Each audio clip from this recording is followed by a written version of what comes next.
दोपहर के 1:30 बज चुके थे, लेकिन घर में अभी तक खाना नहीं बना था। कमरे में एसी में बैठी रीना गुस्से से चिल्लाई, माँ जी, अभी तक खाना तैयार नहीं हुआ? आपसे एक काम भी टाइम पर नहीं होता। रसोई में पसीने में भीगी कमला देवी धीरे से बोली, बहू, सब्जी बन गई है, बस रोटी बनाने जा रही हूँ।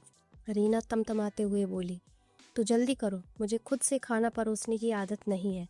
इतने में अंदर से कमज़ोर आवाज़ आई, कमला, मुझे दवाई खानी है, थोड़ा खाना दे दो।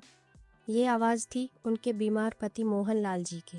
रीना गुस्से में बाहर आई, पहले उस बूढ़े को एक रोटी दे दो, पूरा दिन बस बीमारी का ड्रामा चलता रहता है। ये सुनकर कमला देवी की आंखों में आंसू आ गए। कमला देवी सोचने लगे, जिस पति ने पूरी जिंदगी मेहनत की, आज वही एक रोटी के लिए तरस रहा है। लेकिन बहू के डर से वो चुप रही। रात को उन्होंने फैसला लिया।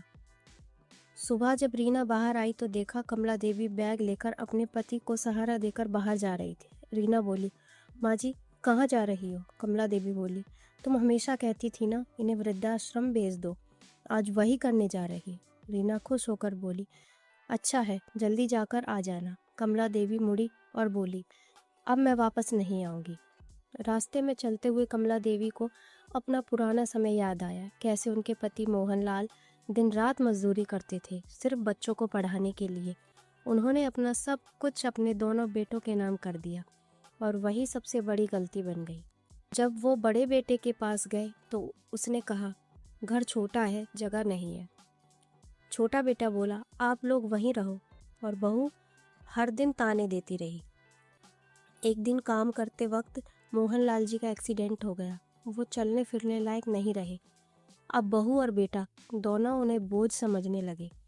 दोनों पति पत्नी वृद्धाश्रम में रहने लगे। कमला देवी हर दिन अपने पति की सेवा करती रही। धीरे धीरे मोहनलाल जी ठीक होने लगे।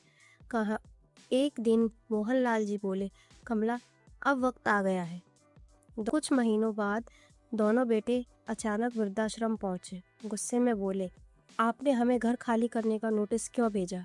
कमला देवी चौंक गई। मोहनलाल जी मुस्कुराए, क्योंकि वो घर आज भी मेरे नाम पर है। बेटे बोले, लेकिन आपने तो हमें दे दिया था।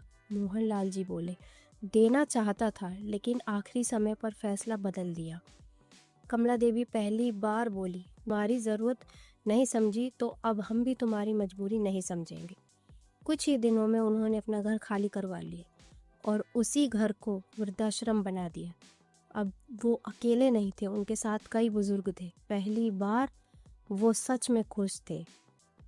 माता पिता का सम्मान करो, क्योंकि उनका दिल टूटता है, आवाज़ नहीं आती।